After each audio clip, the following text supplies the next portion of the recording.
संसद मात्रै विघटन भएको होइन कि यो संविधानमाथि नै एउटा ठुलो क्वेसन मार्क लागेको हो। किनभने यो नेपाली जनताले संसदमा कुकुर र बाँदरहरूलाई पठाएको रहेछ। कुकुर र मैले फेरि भने नेपाली जनताले आफ्नो मत कुकुर र बाँदरलाई दिएर पठाएको रहेछ। लिडरहरूको पार्टीको र अभियानको हाम्रो आउँदैछ, हामी चाहिँ अब सडक तताउने हो। अब जनकपुर, वीरगञ्ज, विराटनगर लगायत 2077 साल यो जुन चलियो रनिङ अवस्थामा छ, 2077 सालभित्रै राष्ट्र संस्था पनि स्थापना हुन्छ, हिन्दू राष्ट्र पनि स्थापना हुन्छ र यो गणतन्त्र र धर्मनिरपेक्षता पशुपति आर्यघाटमा विसर्जन हुन्छ। यो एकदम ठोकुवा कुरा हो। यो सोचन मेरो लागि गरे होइन, ज्ञानेन्द्रको लागि गरेकै होइन, हामीले यो नेपालको लागि गरेको होइन। त्यस कारणले राजाले तिम्रो मेरो लागि गरिदेऊ नगरिदेऊ त्योसित माइने नै छैन, त्यो माइने नै राख्दैन। त्यो हामीले नेपालको अस्मिता अस्तित्व बचाउनको लागि गरेको हो। फेरि उहाँ पनि चिन्तित भएर संवेदनशील भएर नागरिकको कित्तामा उभिन सक्नुपर्छ। अब उहाँ चाहिँ उभिनु भएन भने हामी चाहिँ जबरजस्ती गर्छौँ, राजाले जबरजस्ती बसाल्छौँ, लगाउने नै हो। जसरी त्यो देखिएको पनि छ नि, ज्ञानेन्द्र सरकार चाहिँ महेन्द्र सरकारभन्दा पहिला राजा बनेका थिए। राणाले किन लगाए त? राणा त आफै सबै सञ्चालन गरिरहेको थियो। राजा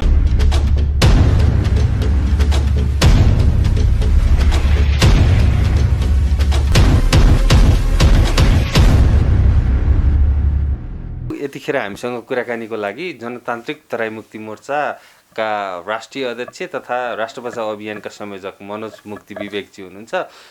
अहिले यो विशेष परिस्थितिमा हामी कुराकानी गरिरहेका छौँ। प्रधानमन्त्री केपी शर्मा ओलीले संसद विघटन गरिसकेपछिको जुन राजनीतिक तरङ्ग उत्पन्न भएको छ र सर्वत्र आलोचना भइरहेको छ प्रधानमन्त्री केपी शर्मा ओलीको र राष्ट्रपति विद्यादेवी भण्डारीको जुन कदमलाई लिएर चाहिँ नेकपाभित्रै प्रमुख प्रतिपक्षी दल नेपाली काङ्ग्रेस लगायत सबै राजनीतिक दलहरूले यसको आलोचना गरेका छन्। यो असंवैधानिक कदम प्रधानमन्त्रीबाट आउनु दुर्भाग्यपूर्ण भयो भनेर भनिरहँदाखेरि जनतान्त्रिक तराई मुक्ति मोर्चाले कसरी लिएको छ र विशेष त यो संसद विघटनले गर्दाखेरि चाहिँ राजावादीहरू एकदमै खुसी छन्, एकदमै सपना बुनेर बसिरहेका छन् भनिन्छ।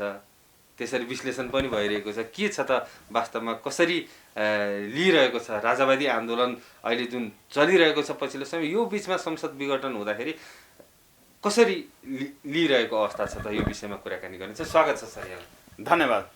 कसरी लिइरहनु भएको छ यो संसद विघटनलाई? राजावादीहरू त एकदमै खुसी भए, सपना बुनेर बस्न थालिसके, अब दिवा सपना बुन्न थालिसके। दिवा सपना त बुन्दै थिए, अब त्योभन्दा नि बढी हदसम्म गएर चाहिँ सपना बुन्दैछन्। यस्तो एकदमै गम्भीर प्रश्न उठाउनु भयो। यसलाई म दुई पाटोमा अलिकति विश्लेषण गर्न चाहेँ।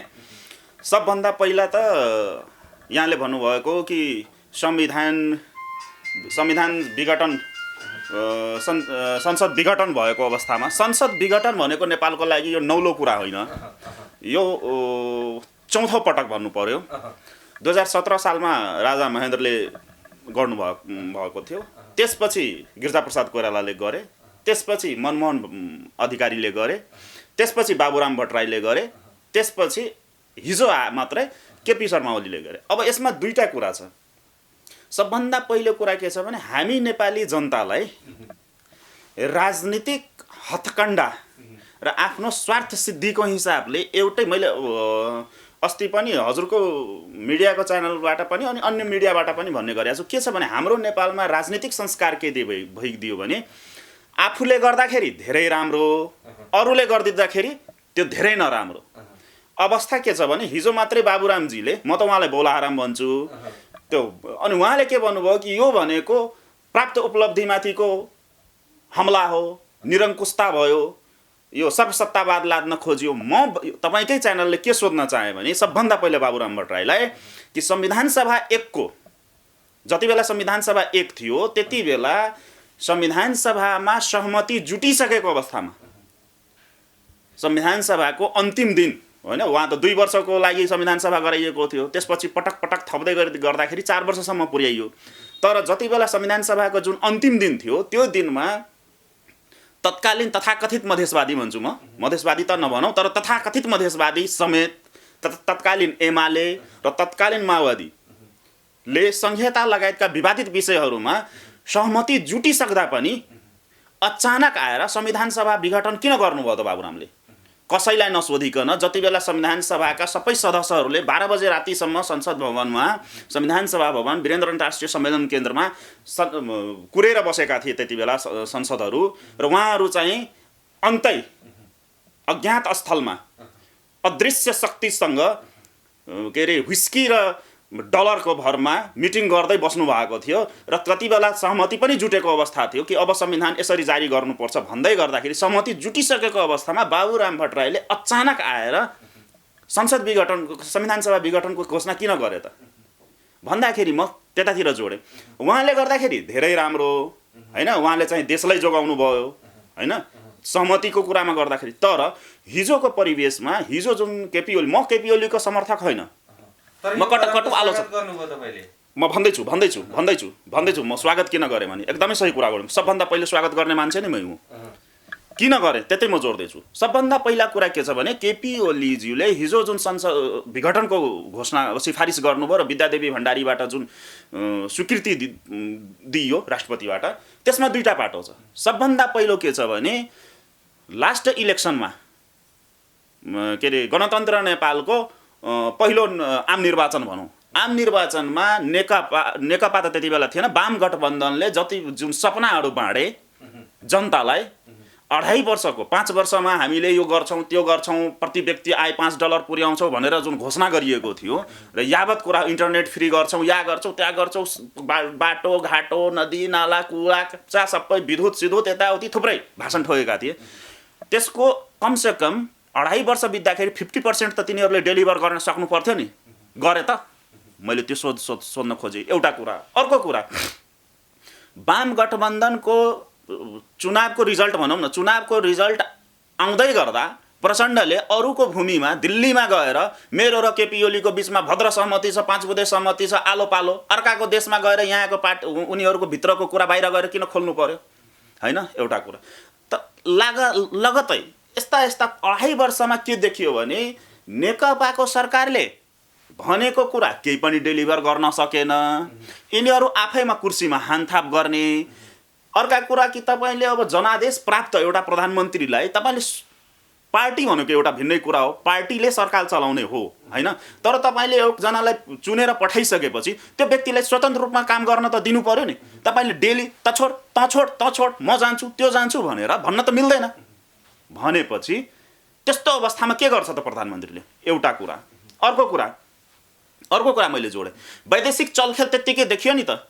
वैदेशिक चलखेल त उदाङ्गो भयो नि, नाङ्गो नाचे नि त। चिनिया राजदूतको गतिविधि हेर्नुहोस्, यतातिर केही भएको छैन, उतातिर चाहिँ पार्टीको डोर टु डोर पार्टीका नेताको घरमा गएर कुरा मिलाउने, कुरा मिलाएको कि झगडा लगाएको हैन, त्यो पनि देखियो। युरोपियन युनियनको गतिविधि त्यत्तिकै उदाङ्गो छ। हिजैदेखि संसद विघटन भएको हाम्रो देशमा छ, युरोपियन युनियनलाई टाउको दुखिसकेको अवस्था छ। यो अवस्था छ भनेपछि मैले किन स्वागत गरेँ भन्दाखेरि यो हिजो संसदको विघटन, केपी ओलीले संसदको विघटन गर्दै गर्दा मेरो विश्लेषण के छ भने यो संविधान अफाप सिद्ध भइसक्यो। मैले अस्ति बानेश्वरको सभाबाट पनि भनेको थिएँ, यो संविधान काम लाग्ने संविधान छैन। मैले पटक भन्दैछु, यो आयातित कुराहरू छन्, नेपालको माटो सुहाउँदो र जनताको अपेक्षा अनुसारको छैन यो। त्यस कारणले गर्दाखेरि अब चाहिँ देशले निकास पाउँछ कि भनेर हामीले एउटा विश्लेषण गर्दैछौँ।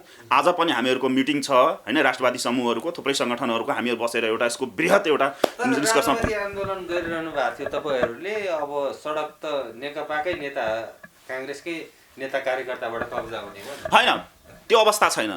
त्यतातिर जोड्दै थिएँ, एकदमै सान्दर्भिक कुरा उठाउनु। काङ्ग्रेस भनेको त्यो छेपारे हो, काङ्ग्रेस भनेको त्यो छेपारे हो जसको अस्तित्व नै छैन। नेकपाभित्र पनि एउटा छेपारे छ, त्यो प्रचण्ड अबको दिनमा त पहिलो पार्टी भएर आउँदा त्यो सपना हो, दिवा स्वप्न हो नेपाली काङ्ग्रेसको। त्यसको म प्रमाण दिँदैछु नि। नेपाली काङ्ग्रेस भनेको नेपालको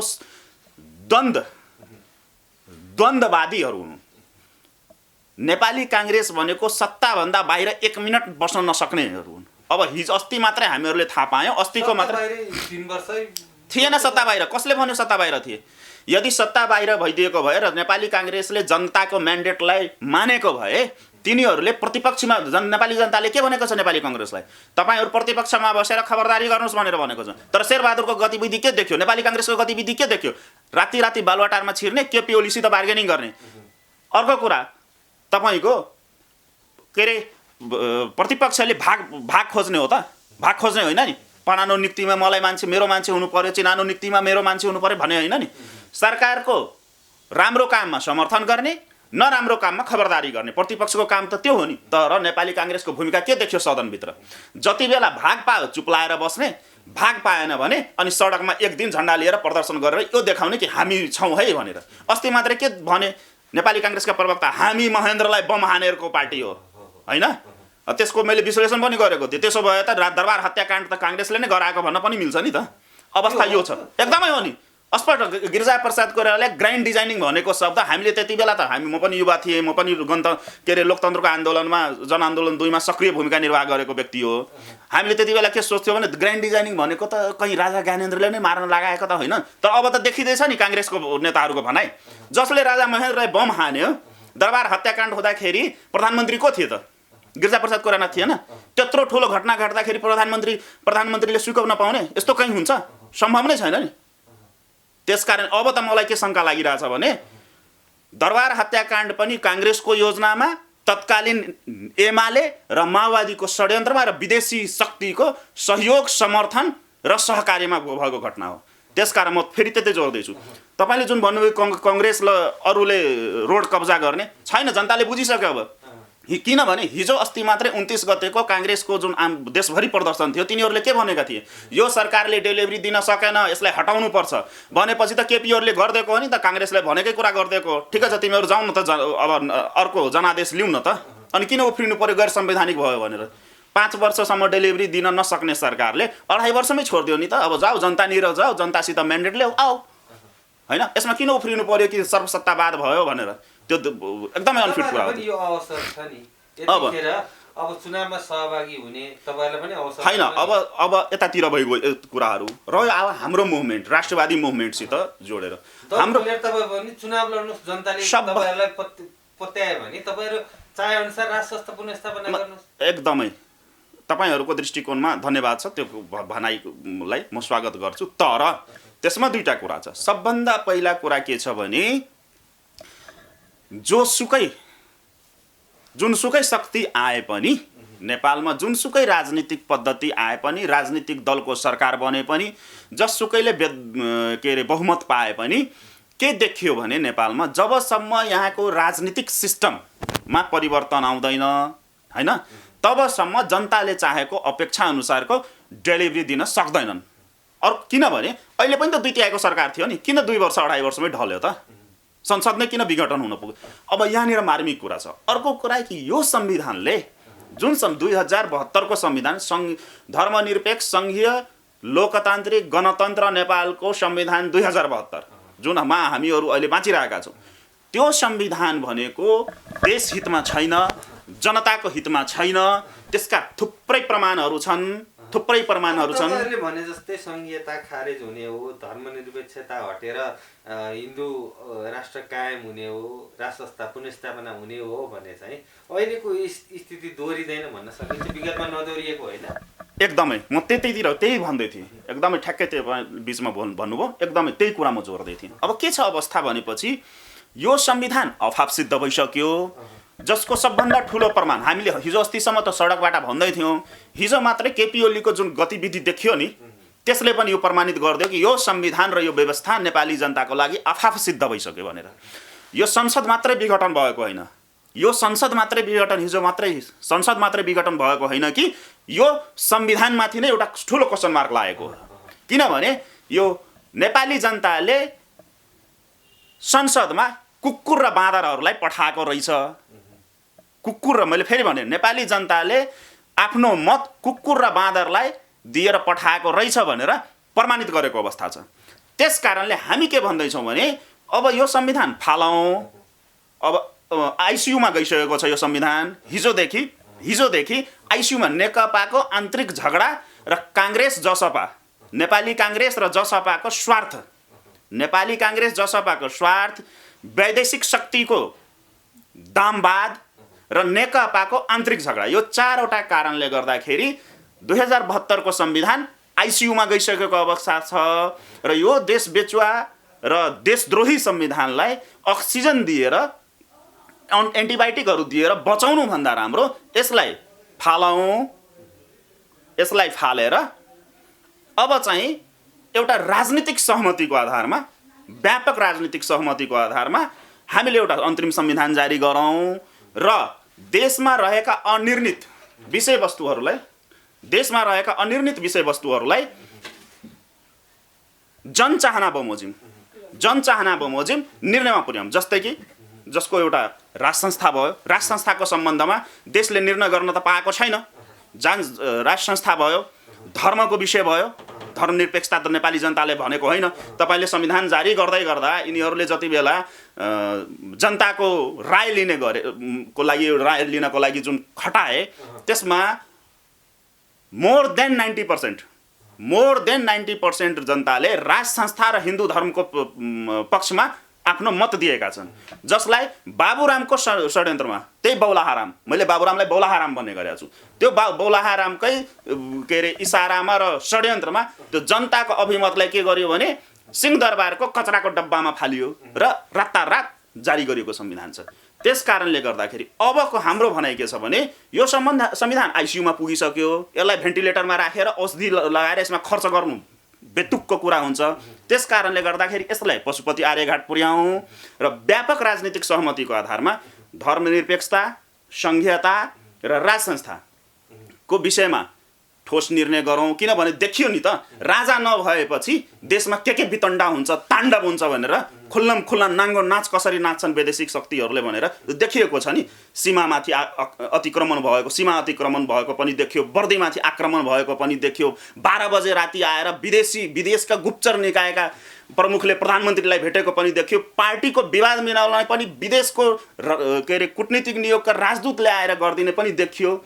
यावत कुराहरू छन्। त्यस कारणले गर्दा म चाहिँ त्यही भन्छु, अब राजा, तपाईँले अघि नै सोध्नु भने राजा आउन बित्तिकै सबै ठिक हुन्छ, पहिला पनि त थिए राजा हो, राजा आउन बित्तिकै सबै थोक ठिक हुँदैन। राजालाई हामीले एउटा राष्ट्रियता, राष्ट्रिय एकतासँग मात्रै गाँजेको एउटा गार्जियनसिपको रूपमा राजालाई राखौँ। राजाको कुनै वाद हुँदैन, राजा राजनीतिभन्दा धेरै माथि हुन्छन्। राष्ट्रियताको रूपमा राज संस्थालाई स्थापना गरौँ। राजनीति गर्ने त हामी तपाईँ जस्ता दलले हो जसले जनतालाई पत्याएको हुन्छ। धर्मलाई हामीले राष्ट्रिय पहिचानको रूपमा व्याख्या गरेछौँ, हैन? गर्नुभयो नि, हजुर, ओलीको हामी स्वागत गर्छौँ भनिरहँदाखेरि यो जुन हल्ला पनि यतिखेर चलिरहेको छ राजाबादी र ओली बिच चाहिँ त्यो साँठगाँठ छ, एकदमै गलत कुरा हो, हैन? गलत कुरा हो। स्वागत मैले ओलीको कदमलाई गरेको होइन। एकदमै त्यहाँ बुझ्नुपर्ने कुरा के छ भने स्वागत मैले ओलीको कदमलाई स्वागत गरेको होइन।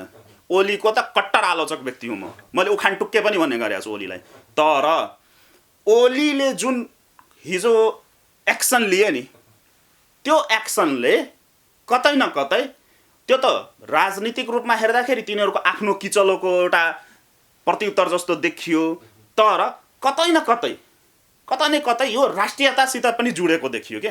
यो वैदेशिक हस्तक्षेप, वैदेशिक कुराहरूले गर्दाखेरि पार्टीमा भाँड भैलो, आन्तरिक द्वन्द्व भन्दा राम्रो त जा भनेर भने जस्तो भए पनि एउटा अब यसले के हिजोको ओलीको स्टेपले के देखायो भने यो राष्ट्रिय सहमतितिर जान्छ कि सडक त तातिएको छ नि, हामीले तताएका छौँ नि त राष्ट्रवादी समूहले। म व्यक्तिगत रूपमा म आफ्नो नाम भन्दिनँ, तर राष्ट्रवादी शक्तिहरू धेरै यसमा छन्, धेरै छन्। शिवसेना छन्, राप्रपा छन्, हाम्रो जनतान्त्रिक छ, विभिन्न अभियानहरू छ, विभिन्न शक्ति छौँ नि त हामी। राजनीतिक शक्ति, अभियानकर्मी, समाजसेवीहरू, बौद्धिक सेक्टर, तपाईँहरू जस्ता देशलाई माया गर्ने पत्रकारहरूको जमात थुप्रै छ नि। यो राष्ट्रवादी शक्तिले सडक तताइरहेको अवस्थामा द्वन्द्व हुने अवस्था त थियो नि। तपाईँले नै अस्ति मलाई सोध्नु भएको थियो प्रश्न, यो त तपाईँहरूको झडप हुने अवस्था आइसक्यो है भनेर सोध्नु भएको हो।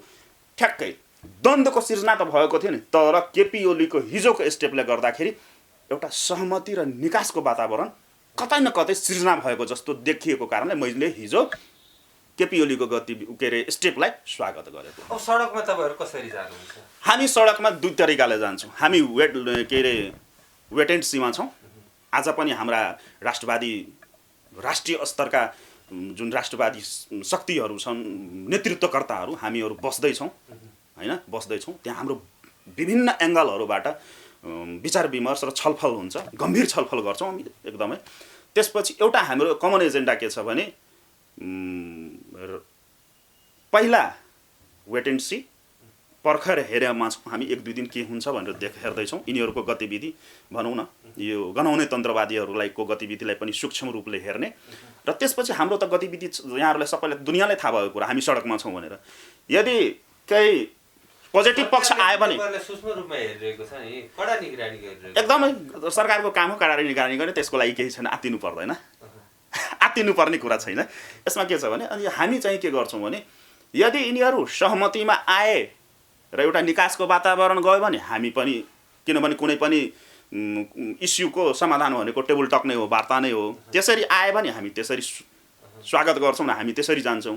होइन मेरो गोरुको 12 टक्का होइन हामीले विदेशीहरूले हामीलाई निर्देशन दिए बमोजिम हामी हिँड्छौँ भनेर यिनीहरूले एकदम ढिपी कसे र फेरि पनि त्यस्तै द्वन्द्वको सिर्जना गर्ने अवस्था आयो भने हामी सडकमै छौँ। त्यो द्वन्द्वको सिर्जना त अहिले हुने देखियो नि। अब नेकपा भित्रै पनि एक समूह चाहिँ सडकमा निस्केको छ, काङ्ग्रेस निस्केको छ, त्यो चुनाव प्रचारको लागि निस्केको तिनीहरू। अनि राजावादीहरू भनेर एउटा राष्ट्रवादी जुन आन्दोलन भइरहेको छ, तपाईँहरूको एउटा फेरि छुट्टै समूह छ। यो तीनटै समूहको माग एजेन्डा फरक फरक छ।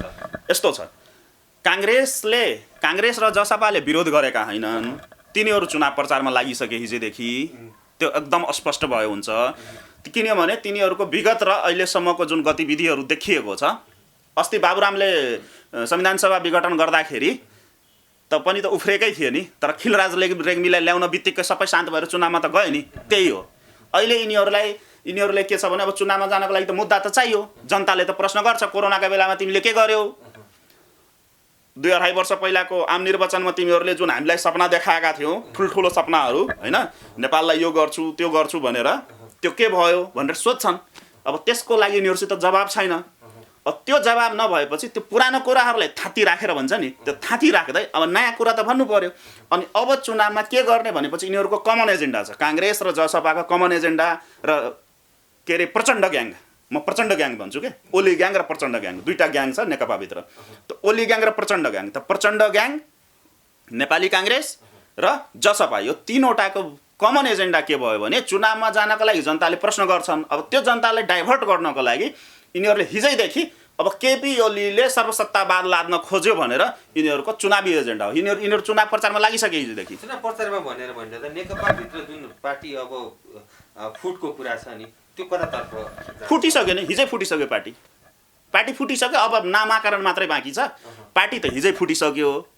प्रचण्ड ग्याङ एकतिर छन्, ओली ग्याङ एकतिर छन्। पार्टी त हिजै फुटिसक्यो, वैधानिक रूपमै फुटिसक्यो। नामाकरण चाहिँ भएको छैन। अब नामाकरण हिजो अब 2-4 दिनभित्र गर्छन् होला, त्यो छ। ठिक छ। अब जसरी वैशाखमा जुन चुनाव तोकिएको छ नि, चुनाव हुने सम्भावना छ? 1% पनि हुँदैन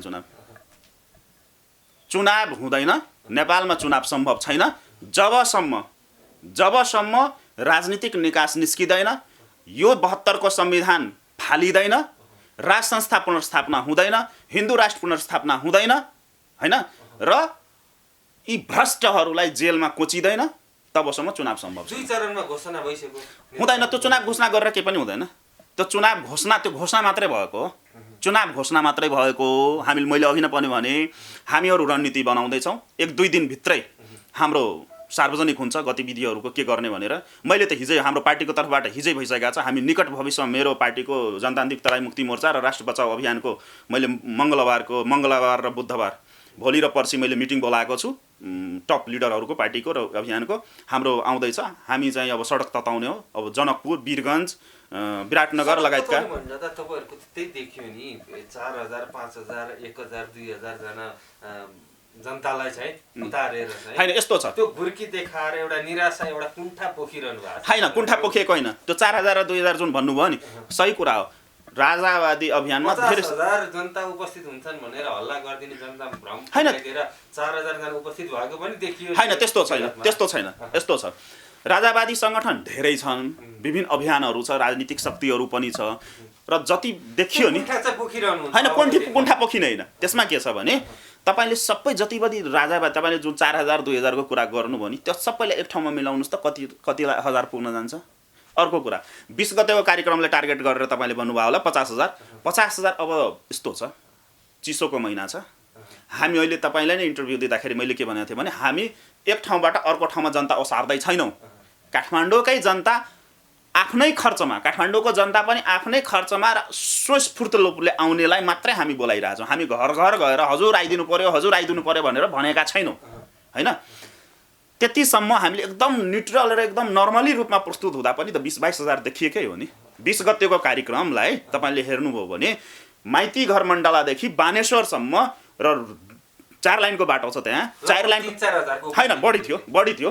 तपाईँले मान्छेले फेस आधिकारिक रिपोर्ट 4000 त्यो प्रहरीले त त्यतिकै, त्यो प्रहरी भनेको राज्यको एउटा निकाय हो, त्यो सरकारको निर्देशनमा तिनीहरूले रिपोर्टिङ दिनु। 20-22 हजार मान्छे थियो त्यति। पछि पनि कुराकानी गरौँला, त्यो आगामी आन्दोलनहरूमा पनि देखिएला। अब चाहिँ के छ तयारी? अब लाखौँ उतार्छौँ त्यो भन्नुहुन्छ कि ठ्याक्कै गरेर देखाउनुहुन्छ अथवा? एकदमै तपाईँको जनकपुरमा हाम्रो विशाल प्रदर्शन हुँदैछ। त्यसमा विभिन्न राष्ट्रवादी शक्तिहरूसित पनि कुरा भइरहेको छ र हामी लगभग सहकार्यको क्रममा छौँ। विशेष गरी तराईमा चाहिँ अब यस्तो छ, केन्द्रित दलहरूले त भनेका छन् नि अब राजावादीहरू सलबन्न थालिसके, खै छैन है तिमीहरूको। त्यसको जवाब मैले दिइसकेँ। जनता समाजवादी पार्टी लगायतबाट युवा त्यो उपेन्द्र यादवको पुर्खौली होइन मधेस होइन, उपेन्द्र यादवको र मोहन ठाकुर या राजेन्द्र महतोको बपौटी पनि होइन मधेस भनेको मधेसी जनताको हो र मधेस आन्दोलन 1, 2, 3 को प्रमुख शक्ति भनेको हामी हो, जसित तपाईँले इन्टरभ्यू लिँदै हुनुहुन्छ। र त्यसको जवाब जनतान्त्रिकले 27 गते लास्ट 27 गते शनिबार, मङ्सिर 27 गते शनिबार मधेस आन्दोलनको उद्गम स्थल लहान, मङ्सिर 27 होइन अहिले पुष्प मङ्सिर 27 गतेको हामीले प्रदर्शन गरेको भन्नु मैले भनेको लास्ट मङ्सिर 27 गते शनिबारको मधेस आन्दोलनको उद्गम स्थल लहानमा हामीले आफ्नो शक्ति देखाइदियो नि त। त्यहाँ ठुलो जनप्रदर्शन गरेको नि, लगभग 5,000 भन्दा बढी मान्छे थिए त्यहाँ, स्वस्फूर्त रूपमा कुनै पनि तयारी नगरिकन एउटा आह्वान सामाजिक सञ्जालमा आह्वान गरिदिएको भरमा तपाईँको 5,000 भन्दा बढी त त्यहाँ थिए नि। तर जसपाको कार्यक्रममा हेर्नुहोस् न, अस्ति नै मिटिङ गर्दाखेरि जिल्लाको पुरै हुप जारी गर्दा 50 जना पनि थिएन। हिजै मात्र संसद विघटनको विरुद्धमा जनकपुरमा प्रदर्शन गर्दाखेरि 100 जना पनि मान्छे थिएन। खै त तिनीहरूको? त्यही भएर मञ्चमा बोल्नु, घुर्की लगाउनु त्यो समय गइसक्यो। जनता पनि बुझिरहेछन् कि के भइरहेछ। संहिता भनेको तपाईँले जुन भन्नुभयो उपेन्द्र यादवले के भनेको थियो त? यो संविधान जारी गर्दा र 6 महिना नाकाबन्दी गर्दा के भनेको थियो उपेन्द्र यादवले? यो संविधान हामीले मान्दैनौँ, यसलाई पुनर्लेखन गर्नुपर्छ। पुनर्लेखन गरेको त्यसले उपेन्द्र यादवले उपप्रधानमन्त्री बन्दाखेरि पुनर्लेखन गरेर संविधानको शपथ गरेको हो उसले। त्यही भएर मधेसी जनता बुझिसक्यो। अब यिनीहरूले संहिता ल्याएको आन्दोलनमा नि कतिपयले भन्नु हामी फागुनमै राजा ल्याउँछौँ भन्छन्, कसैले यही वर्षभित्र हामी ल्याउँछौँ भनेर भनिरहँदाखेरि त्यो किसिमको एक किसिमले जनतामा एक किसिमको त्यो भविष्यवाणी गरे जस्तो, ज्योतिषले बोले जस्तो बोलिरहेको छ होइन। यसमा अलिकति गम्भीर रूपमा बुझ्नुपर्ने कुरा के छ भने त्यो ज्योतिषले भने जस्तो होइन, साँच्चै हो। देश भन्दैछु म, राजनीतिक घटनाक्रम जुन देखिँदैछ देशको राजनीतिक घटनाक्रम र जनताको उभार जुन देखिएको छ, कुनै पनि मैले अस्ति पनि तपाईँकै इन्टरभ्यूमा पनि भनेको थिएँ, कुनै पनि व्यवस्था फाल्नको लागि सदनबाट फालिएको छैन। विश्वको कुनै पनि राजनीतिक इतिहास पल्टाएर हेर्नुहोस्, त्यो जनताकै शक्तिमा सडकबाटै फालिएको छ। र जुन अहिले राजाको समर्थनमा, धर्मनिरपेक्षताको विरुद्धमा होइन, गणतन्त्रको विरुद्धमा, हिन्दू राष्ट्रको पक्षमा, राजाको समर्थनमा जुन जनउभार देखिएको छ, त्यसले गर्दाखेरि के देखिँदैछ भने निकट भविष्यमा राज संस्था पुनर्स्थापना हुन्छ। यसमा कुनै पनि दुई मत छैन। र यो डेट तोक्ने कुरा त अब के हुन्छ भने सडकमा हिँड्दै गर्दा या आन्दोलनकै क्रममा, सडकमा हिँड्दै गर्दा भन्दाखेरि आन्दोलनको क्रममा आफ्नो आफ्नो विचार हुन्छन् नेतृत्वकर्ताहरूको। त्यसरी अब टार्गेट हुन्छ। अब त्यसैले कसैले बोल्दाला फागुन 7 मै राजा आउँछ या यो आउँछ। तर म बिचमा 2077 साल यो जुन चलियो रनिङ अवस्थामा छ, 2077 सालभित्रै राज संस्था पनि स्थापना हुन्छ, हिन्दू राष्ट्र पनि स्थापना हुन्छ र यो गणतन्त्र र धर्मनिरपेक्षता पशुपति आर्यघाटमा विसर्जन हुन्छ। यो एकदम ठोकुवा कुरा हो। यसै ठोकुवा गर्दै गर्दा हजुर पूर्व राजा ज्ञानेन्द्र शाहले यो अहिले भइरहेको आन्दोलनमा कुनै चासो चिन्ता छैन, किन मेरो लागि भनेर आन्दोलन गरिरहेको छौ भनेर तपाईँलाई भनिरहँदाखेरि त्यो सूचना कहाँबाट आउनुभयो तपाईँले यो वर्षभित्र चाहिँ? एकदमै मार्मिक कुरा उठाउनु। मैले अस्ति पनि यो सम्बन्धमा बोलेको थिएँ। राजा ज्ञानेन्द्रले भन्नु मेरो लागि नगर्दियो, हामीले राजा ज्ञानेन्द्रको लागि गरेकै होइन। सबभन्दा ठुलो कुरा हामीले राजाको लागि गरे होइन, हामीले नेपाल एकछिन विदेशी शक्तिकै चलखेल हुने रहेछ, विदेशी शक्तिले जे चाह्यो त्यही हुने रहेछ। अहिले पार्टीभित्रको यो विवाददेखि लिएर अहिले त सबै छर्लङ्ग भइसक्यो नि। राज संस्था पुनर्स्थापना, हिन्दू राष्ट्र पुनर्स्थापना, अब यो फालिसकेको चिजलाई फेरि पनि पुनर्स्थापना गर्नको लागि त तिनै विदेशी शक्तिकै हातको आवश्यकता पर्ने रहेछ। त्यो त अहिले छर्लङ्ग भइसक्यो। होइन त्यही भन्दैछु म, त्यतैतिर जाँदैछु म। दुईटा प्रश्न जोड्नु भयो, एउटा विदेशीसित जोड्नु भयो, एउटा राजासित जोड्नु भयो। सबभन्दा पहिला मैले राजाको कुरा जुन गर्नुभयो नि त्यसमा मैले अलिकति स्पष्ट पार्न खोजेँ। हामी राजाको लागि गरेको होइन, एकदमै क्लियर हुनुहोस्। मैले हिजो अस्ति एउटा सामाजिक सञ्जालमा स्टेटस पनि लेखेको थिएँ यो कुरा कि हामीले राजाको लागि गरेकै होइन, यो हामीले देशको लागि गर्दैछौँ। र देशको आवश्यकता राज संस्था हो, देशको आवश्यकता राज संस्था हो। राजा भयो, राज संस्था भयो भने नेपाल रहने, राज संस्था भएन भने नेपाल नरहने अवस्थामा भएको कारणले गर्दाखेरि यो जनताको भावना हो। हाम्रो मात्रै होइन, यो आम नेपालीको भावना हो। त्यस कारणले गर्दाखेरि राजाले तिमीहरूले मेरो लागि, राजाले यो सोच्छन् मेरो लागि गरे होइन, ज्ञानेन्द्रको लागि गरेकै होइन, हामीले यो नेपालको लागि गरेको हामीले होइन। त्यस कारणले राजाले तिम्रो मेरो लागि गरिदेऊ नगरिदेऊ त्योसित माइने नै छैन, त्यो माइने नै राख्दैन। त्यो हामीले नेपालको अस्तित्व बचाउनको लागि गरेको हो। र नेपालको अस्तित्व र अस्मिता तब बाँच्छ जब राज संस्था फर्किन्छ, एउटा कुरा, फर्स्ट कुरा। त्यस कारणले राजाले लिएको छ कि छैन, चासो राखेको छन् कि छैनन्, त्यससित हामीलाई मतलब हुने कुरै भएन। हामीले त्यो राजालाई भन्न पनि गएको छैनौँ कि हजुर आएर मञ्चमा चढी बक्सियोस् भनेर हामीले आह्वान पनि गरेका छैनौँ। तर अब निर्णायक आन्दोलनतिर हामी अगाडि बढ्दैछौँ। त्यस्तो बेलामा राजा चाहिँ नागरिकको कित्तामा उभिएर नागरिकसित, किनभने मैले अस्ति मञ्चमा पनि भनेको थिएँ, भैरवाको मञ्चमा पनि भनेको थिएँ, नेपाल बनाएको तीनवटा शक्तिले हो, नागरिक, नेपाली जनता, राज संस्था र सेना। यो तीनवटा एक ठाउँमा आयो भने नेपाल बच्छ, यो तीनवटै शक्ति एक ठाउँमा आएनन् भने नेपाल बच्दैन। त्यस कारणले गर्दाखेरि म फेरि पनि भन्न चाहन्छु, यो तीनवटै शक्ति एक ठाउँमा आउनुपर्छ। राजालाई पनि जुन देखिएको छ, नेपालको शाहवंशको राज संस्थाको जुन इतिहास देखिएको छ, देश र जनताप्रतिको दायित्व देखिएको छ, त्यसरी यदि राज संस्थाको प्रतीक भनेको त ज्ञानेन्द्र नै हुन्। ज्ञानेन्द्र सरकारलाई देश र जनताको माया छन् भने होइन, र अहिलेसम्म जुन देखिएको छ पनि, त्यस कारणले गर्दाखेरि उहाँ पनि चिन्तित भएर, संवेदनशील भएर नागरिकको कित्तामा उभिन सक्नुपर्छ। अब उहाँ चाहिँ उभिनु भएन भने हामी चाहिँ जबरजस्ती गर्छौँ, राजाले जबरजस्ती बसाल्छौँ। जबरजस्ती राख्नुहुन्छ, सिर्फे लगाउने नै हो। जसरी त्यो देखिएको पनि छ नि, ज्ञानेन्द्र सरकार चाहिँ महेन्द्र सरकारभन्दा पहिला राजा बनेका थिए नि। राणाले किन लगाए त? राणा त आफै सबै सञ्चालन गरिरहेको थियो, राजा नराखेको पनि हुन्थ्यो नि। तर राणाले किन, महेन्द्र सरकार त्रिभुवनले नेपाल छोडेर गएको अवस्थामा, इन्डिया भागेको अवस्थामा एकजना मात्रै थिए त्यति बेला राजपरिवारमा। राजा ज्ञानेन्द्र त्यति बेला शिशु अवस्थामा हुनुहुन्थ्यो, राजमुकुटको भार समेत थाम्न नसक्ने बाल्यकालमा हुनु। मैले एउटा लेख पनि लेखेको छु यो सम्बन्धमा। त्यति बेला राणाले किन सिर्पेन्च लगाइदियो, यो सोच्नुपर्ने कुरा हो। किनभने राणालाई यो राम्रोसित थाहा थियो, नेपाल तब बाँच्छ जब नेपालमा राज संस्था हुन्छ होइन। र त्यति बेला पनि त जबरजस्ती नै भनौँ न त राखेको थियो नि। त्यसरी नै जनताले राख्छन्, तर त्यहाँसम्म हामीलाई पुग्नु पर्दैन। जब जनताको उभार निस्किन्छ, जनताले बालुवाटार घेर्छन्, जति बेला शीतल नवास घेरिन्छ, प्रभावमा चाहिँ आन्दोलन अब उग्र रूपमा चल्छ नेपालमा। अब त्यतातिर जोड्दै अब तपाईँले विदेशी शक्तिको कुरा गर्नुभयो। विदेशी शक्तिको इसारामा यदि राज संस्था आउने भएको भए, विदेशीले धर्मनिरपेक्षता हटाउने भइदिएको भए नेपालमा राजा त छँदै थियो नि, किन हटायो त? त्यसकारण तपाईँहरू ढुक्क हुनुहोस्, यस्ता कपोकल्पित, भ्रामक, निराधार कुराहरूलाई हाइलाइट नगरिदिनुहोस्। किनभने विदेशी शक्तिले नै राजा फालेको हो। एकछिन, विदेशी शक्तिले नै राजा फालेको हो, धर्मनिरपेक्षता पनि विदेशी शक्तिले नै ल्याइदिएको कारणले गर्दाखेरि तिनीहरूले किन राजा ल्याउँछ? यो आन्दोलन राष्ट्रवादी आन्दोलन हो, यसमा कुनै पनि विदेशी शक्तिको भूमिका छैन र हामी स्वीकार पनि गर्दैनौँ। हामीले मञ्चबाट पनि भनेका छौँ, खबरदार, मैले स्वयं भनेको छु, विदेशी शक्ति सावधान भनेर मैले भनेको छु। बानेश्वरको मञ्चबाट पनि, भैरवाको मञ्चबाट पनि, लाहानको मञ्चबाट, विभिन्न ठाउँबाट, विभिन्न मिडियाले पनि भन्दैछु।